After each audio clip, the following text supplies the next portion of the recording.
Die voorsetsel. 'n Voorsetsel dui die verhouding of die posisie tussen A en B aan, of tussen die onderwerp en die voorwerp, of verskillende dinge in 'n sin. Die woordjie set in voorsetsel herinner ons aan sit en kan aansluit by die volgende verduideliking.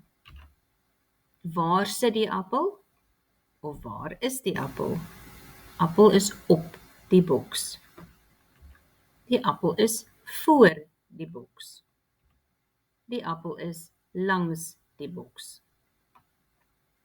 Dit dui met ander woorde posisie of die verhouding aan tussen hierdie twee voorwerpe.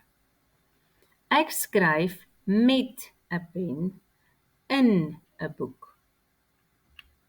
Ek blaai deur die boek.